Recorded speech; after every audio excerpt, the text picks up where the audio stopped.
On vous retrouve Firmin Teko Agbo, chroniqueur politique, et Ibrahim Acha, journaliste, pour la suite du débat avant d'aller en Guinée-Conakry et de parler de cette conférence historique selon les propos de Doumbouya pour penser les plaies d'un passé trouble. On va laisser un mot encore sur l'Ukraine et sur la Russie. Zelensky sollicite la médiation du pape pour la paix dans son pays. Ibrahim Acha.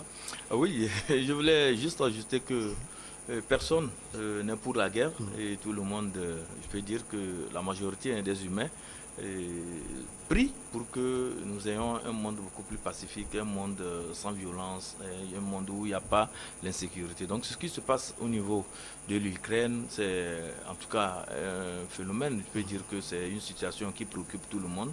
Donc si on invite le pape dans le jeu, c'est pour qu'on puisse aller vers la paix. Et donc les autres pays qui soutiennent d'une manière indirecte l'Ukraine doivent aussi comprendre qu'ils doivent aller dans cette démarche. Donc, ne pas continuer par fournir les armes de guerre à l'Ukraine et penser qu'on est en train de jouer pour que Poutine cesse la guerre. Parce qu'au fur et à mesure qu'on continuera par soutenir l'Ukraine en lui fournissant le matériel de guerre et tout ce qu'il faut, sans envoyer les hommes à proprement parler pour aller combattre, c'est qu'on est en train d'alimenter la guerre. Et là, c'est parti pour vraiment un temps encore assez fou. Et le pape ne pourra pas intervenir dans une telle situation. Moi, j'estime que les Européens, l'OTAN, les États-Unis et tous les Occidentaux, là, y compris la France, doivent cesser leur jeu trouble qui consiste à envoyer des armements à l'Ukraine pour pouvoir faire face à la Russie. Et de même côté, du côté de Poutine, je pense qu'on doit aussi dire à Poutine de faire extrêmement...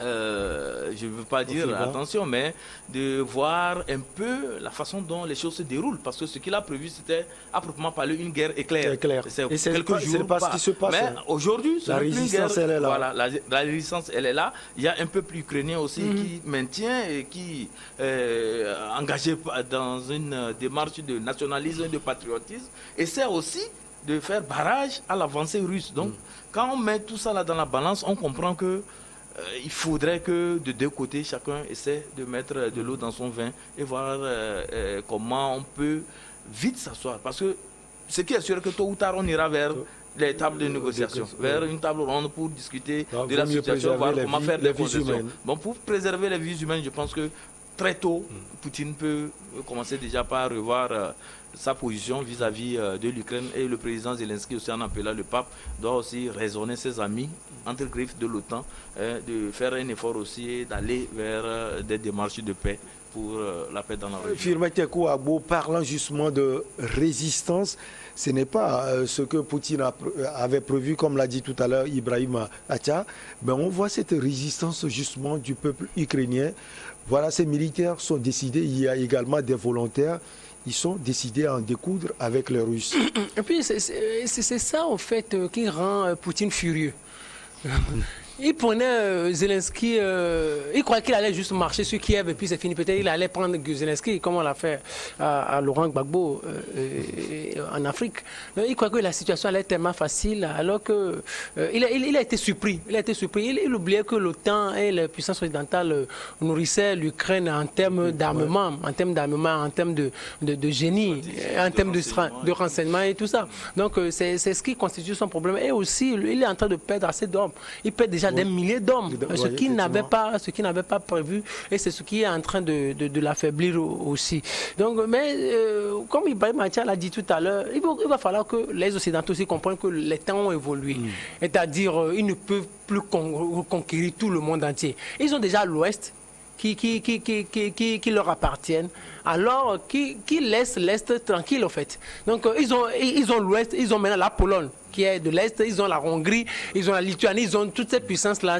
Alors qui se contentent de ça et qui laissent les autres puissances de l'Est se débrouiller et choisir l'alliance qu'ils veulent nouer. Donc, ce sont eux, en fait, qui compliquent la situation. C'est une guerre de repositionnement. Les Occidentaux aussi veulent se repositionner, toujours partant du monde. Oh, ils sont en train de perdre, parce que l'évolution du monde et l'évolution de cette jeunesse ne leur porte pas profit en réalité. Il y a cette jeunesse aujourd'hui qui est devenue plus fougueuse, plus libre dans sa tête et qui ne veut plus trop de pression en fait. Donc une jeunesse avec un esprit indépendantiste qui ne veut plus de pression. Vous voyez ce qui se passe en Afrique et tout ça. Donc les Occidentaux doivent comprendre ça. Les Occidentaux sont en train de perdre du terrain. Les Occidentaux, les Africains ou les jeunes, que ce soit asiatiques ou les Européens de l'Ouest, veulent se tourner vers d'autres partenariats. Les Occidentaux doivent comprendre ça, quoi. Donc, qui ne se disent pas qu'ils ont perdu dans les années 90.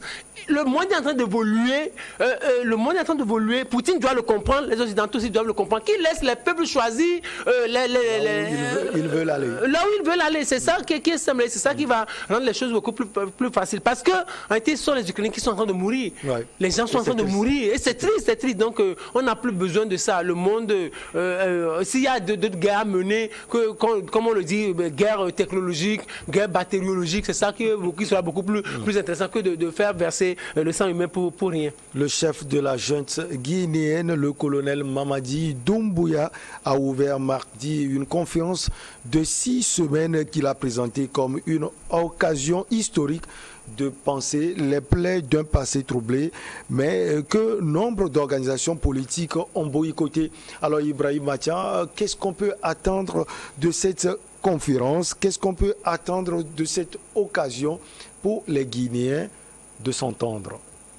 Il faut dire que la démarche est à saluer parce que quand on dit qu'on convie les forces vives de la nation à une conférence, à une table ronde au cours de laquelle on va parler de la vie du pays, et penser les plaies et éventuellement se regarder pour pouvoir avancer ensuite, c'est des initiatives à saluer. Mais seulement ce qui se passe au niveau de la Guinée avec le colonel Doumbouya, c'est qu'on semble aller vers une théâtralisation de la vie politique. On ne sent pas un certain sérieux qui guide le président de la junte au pouvoir là-bas, pour pouvoir avancer dans le sens de la transition. Il pense, et c'est ce que moi j'ai remarqué depuis un certain temps personnellement, c'est qu'il pense avoir toutes les clés du développement ou bien du déverrouillage de la vie politique au niveau de la Guinée.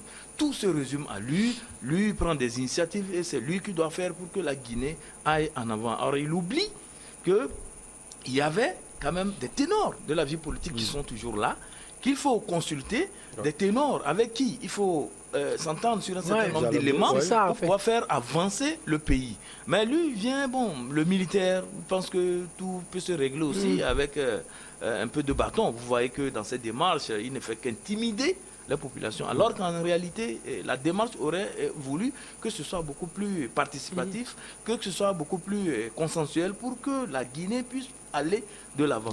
Mais ce qu'il a lancé comme ces journées de réflexion et de concertation pour penser les plaies, vous allez voir qu'il y a beaucoup de formations politiques et même des associations de la société civile qui ne pensent pas, qui ont d'ailleurs boycotté cela et qui ne pensent pas vraiment s'associer à ce que moi j'appelle une certaine théâtralisation une théâtralisation politique en Guinée. Doumbouya, c'est vrai que depuis qu'il est venu, il n'est pas encore clair par rapport à la transition et tout ça là, mais les pas qu'il est en train de poser sont des pas qui ne rassurent pas. Au point de vue démocratique, c'est vrai qu'il est venu chasser Alpha Condé qui avait pris des airs de technologie, de despote et de choses là. Tout le monde a applaudi. Mais la suite, ce n'est pas ce que les Guinéens veulent. Les Guinéens veulent que la Guinée évolue, bien évidemment, compense les plaies, et ça, c'est normal, mais ça doit se faire de façon méthodique. Vous allez voir que dans certains pays, ce n'est pas le chef de la junte qui a décrété des journées de réflexion et autres, ou bien des dialogues, ou bien des assemblées, ou choses, mais il a été question de mettre en place des institutions. Parfait. Et ces institutions vont se pencher sur ce que nous appelons la justice transitionnelle. Et c'est au cours de ce processus-là que vous verrez... Au moins au Mali, c'est cela. Hein. Voilà, au le CNT, tout à fait. Et c'est au cours de ces mécanismes-là que des voies seront tracées par rapport à la normalisation de la vie politique et éventuellement le chef de la junte aussi doit donner aussi des gages, des garanties par rapport à sa neutralité, par rapport à l'évolution de la chose, et aussi sa caution pour appuyer l'organe qui est mis en place pour conduire cette justice traditionnelle ou bien pour amener les Guinéens à s'entendre et à réfléchir sur l'avenir de leur pays, à pouvoir avancer. Mais quand on se comporte en chef de la junte, on intime l'ordre un peu partout, on décrète, on dit que c'est ce que nous voulons, c'est ce que moi je ne veux pas, c'est ce que je veux que les gens fassent. Je pense qu'on n'est pas en train de s'illustrer positivement pour la normalisation de la vie en Guinée. Vous pensez aussi à cette sorte de théâtralisation de la vie politique de la Guinée par Mamadi Doumbouya? On avait parlé d'assises nationales, on avait parlé de tant de choses. Peut-être c'est un moyen pour Doumbouya de faire durer encore le temps de la transition. Oui, je pense que Ibrahim Macha a bien trouvé le mot, le substantif théâtralisation de la vie politique. Vous voyez, Doumbouya, c'est un Poutine en Afrique, quoi. C'est un nostalgique du passé, quoi, du temps de Sékou Touré ou de Lansana Conté, quoi. Donc vous prenez le pouvoir et vous en faites ce que vous voulez, vous décrétez des assises, c'est vous vous n'avez de compte à rendre à personne et c'est vous le seul maître à bord, vous intimidez les gens, vous dites aux gens, si vous ne faites pas, je vous fais arrêter, ainsi de suite, vous organisez des choses dont vous êtes le seul à détenir les secrets. Donc, il croit que je me demande si c'est un petit-fils de Sékou Touré ou de Lansana Conté, quoi, en fait. Donc, c'est un blagueur, il blague avec la vie de tout un peuple, quoi. Quand il parle d'assises nationales, c'est son problème. C'est à lui d'organiser ça.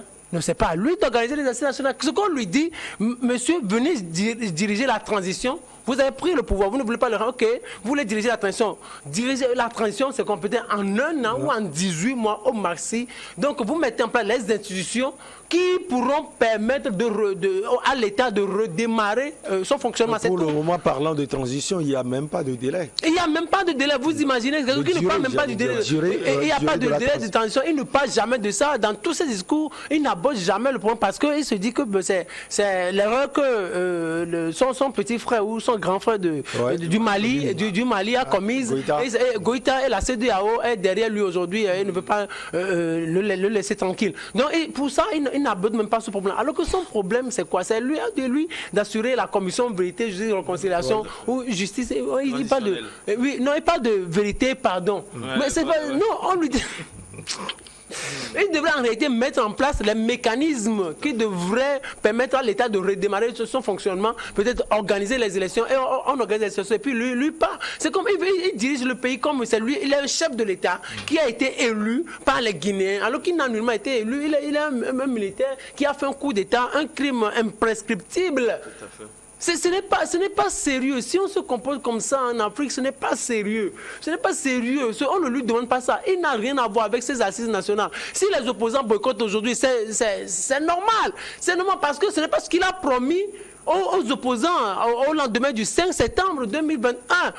Il a montré aux opposants il a affiché aux yeux des opposants son esprit d'ouverture, celui-là qui va faire mieux qu'Alpha Condé, en libérant même certains opposants, certains leaders leur disant que moi je ne serai pas un dictateur, ensemble on va reconstruire notre pays, ainsi de suite, je vais être un démocrate. Et maintenant vous venez, c'est-à-dire vous bloquez tout, vous confisquez tout, c'est-à-dire vous dirigez ça. Moi, je pense que, et je me demande où est la CEDEAO dans tout ça, où est l'Union africaine, où est la communauté internationale. On le laisse comme ça, s'amuser comme ça avec la vie de tout un peuple. Et puis l'autre partie, l'autre chose que je voudrais ajouter, c'est ces opposants-là.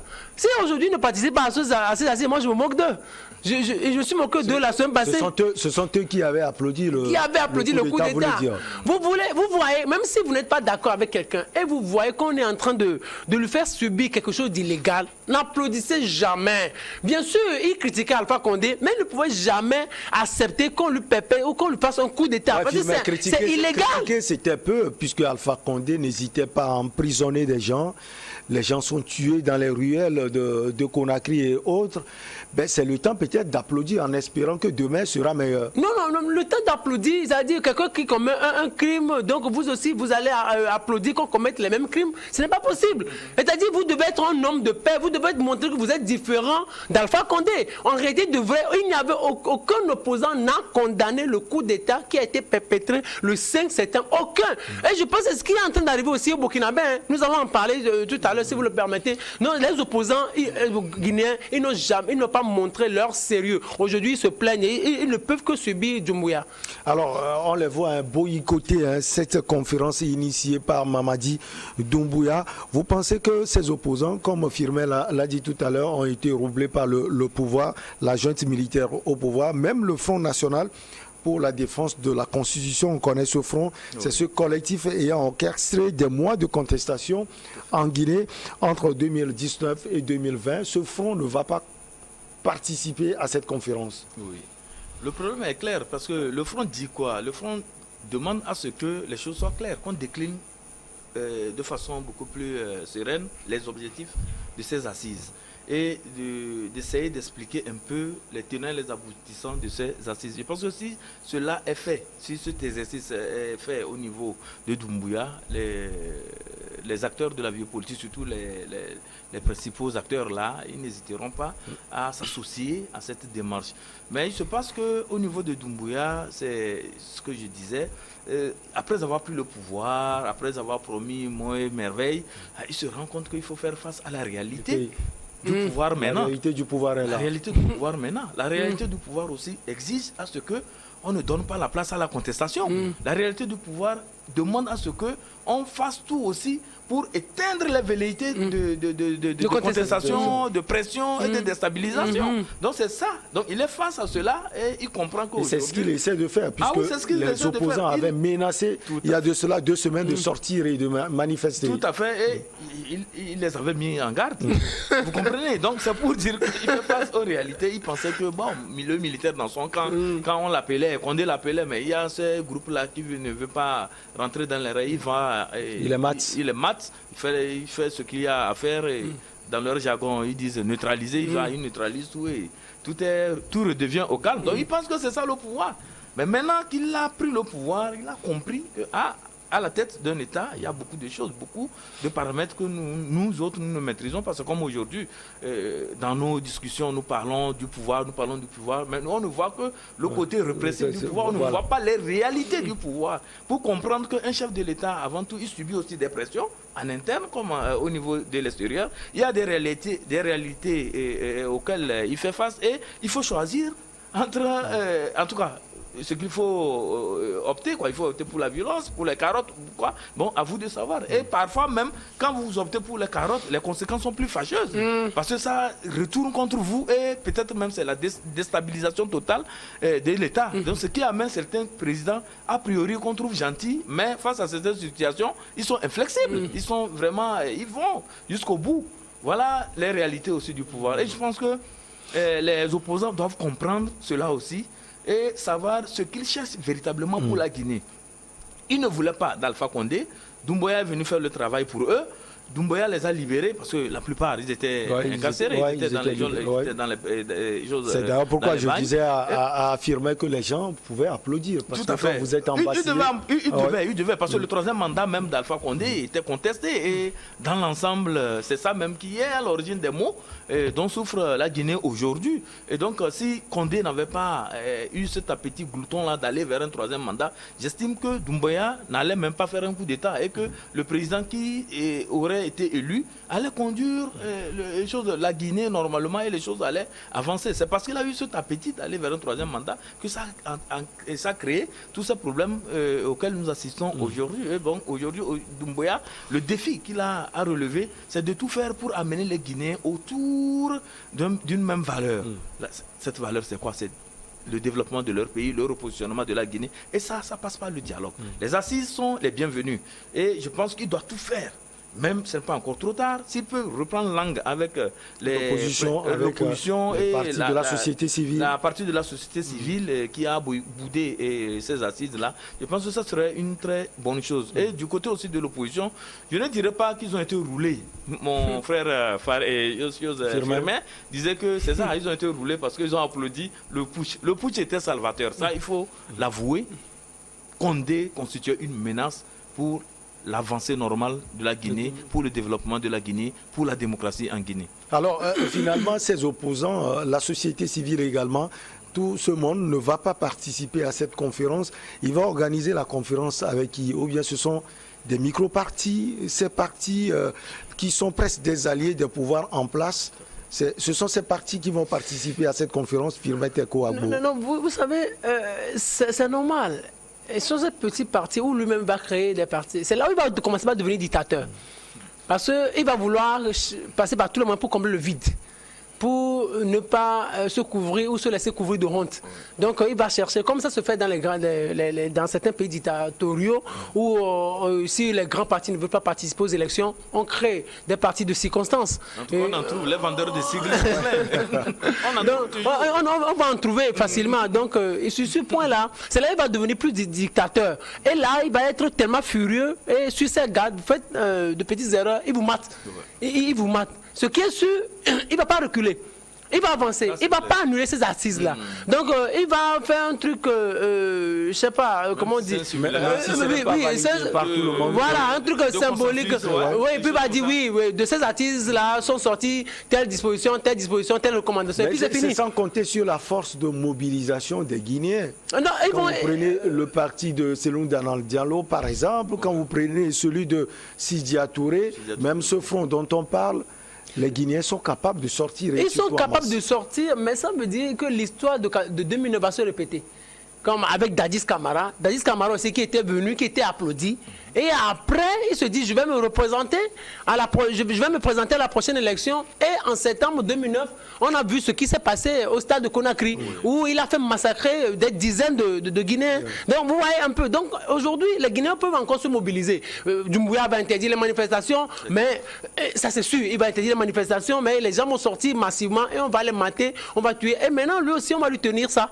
On va lui tenir ça à la Cour pénale internationale aussi, il va se saisir du dossier et on va le lui garder quelque part. Et donc c'est là aussi, là où il va commencer par avoir des problèmes et il va tomber dans le piège de la communauté internationale. Parce que pour le moment, on le suit de près. Il y a encore du temps pour lui de dialoguer avec l'opposition traditionnelle. Oui, en fait, s'il montre un esprit d'ouverture.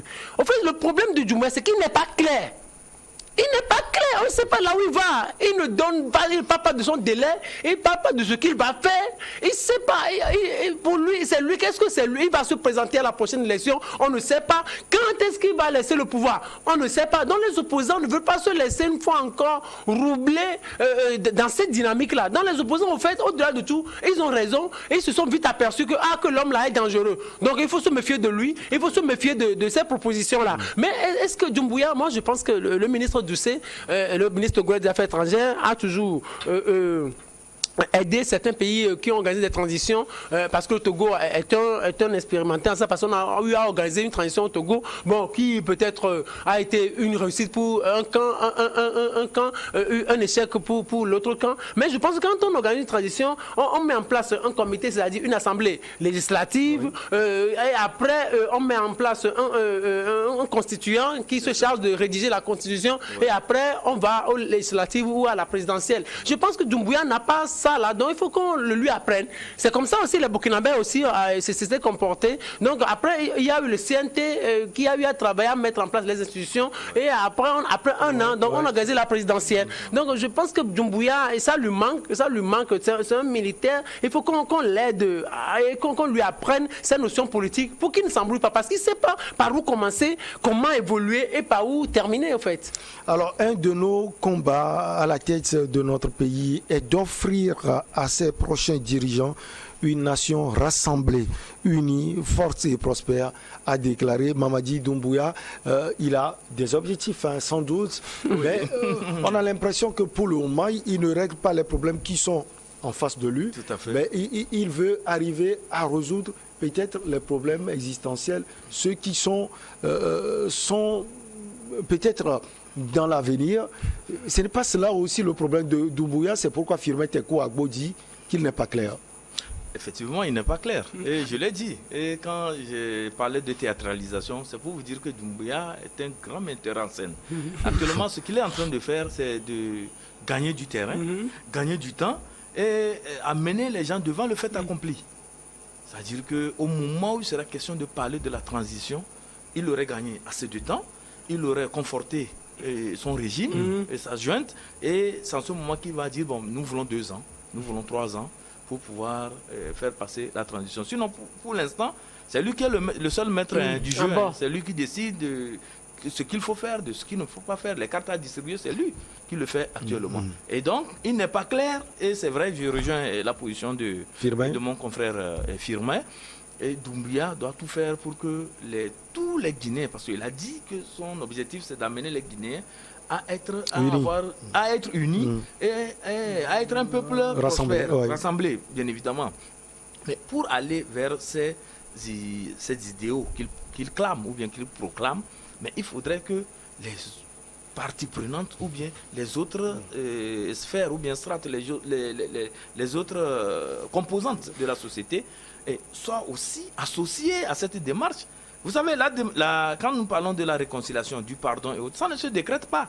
Dans certains pays, les gens ont rassemblé les gens dans une salle, on dit nous sommes ensemble, que c'est fini, le pardon. Mais à la sortie, les gens sont allés reprendre les armes et la guerre a continué. C'est pour dire que ce sont des démarches volontaristes, des démarches qui viennent du cœur. Quand vous amenez les gens à accepter, à être ensemble, c'est que ça va aller. Mais quand vous obligez les gens, vous appelez les gens à force de slogans, à force de manipulation, à coups d'espèces sonnantes et trébuchantes, vous appelez les gens dans une salle juste pour plaire aux caméras. Non, mais je pense que ça ne peut pas aller. Je crains beaucoup fort que ce soit la démarche dans laquelle se trouvent actuellement les assises. La conférence. La conférence appelée par Doumbouya. Et il doit, à mon avis, revoir sa copie, renouer, en tout cas, reprendre langue avec les différents acteurs de la vie politique en Guinée et voir éventuellement comment ensemble ils peuvent décider d'un agenda qui puisse les conduire vers le salut. Je voulais chuter pour dire aussi que le problème ce que nous avons avec les jeunes, c'est que ces militaires qui prennent le pouvoir pensent pouvoir régler tous les problèmes qui se posent dans le pays. Et parfois, ils laissent l'essentiel pour s'occuper des questions de périphérie. Actuellement en Guinée, c'est de remettre en place un État démocratique avec des institutions fortes et un dirigeant civil venu par la force des urnes. Visiblement, c'est simple de faire cela. Le fait de dire que non, nous voulons réconcilier les gens, nous voulons une nation prospère et tout ça, ça c'est pas leur mission. Leur mission, c'est de revoir les choses. On a dégommé un président dictateur qui empêchait l'évolution normale de la Guinée. Bon, maintenant, c'est de mettre en place les institutions qui vont conduire l'État vers sa prospérité. Et puis le chef d'État qui va venir va poursuivre le débat. Allez, on marque la pause pour le journal et on vous retrouve Firmin Tekou Agbo et Ibrahim Acha pour la suite.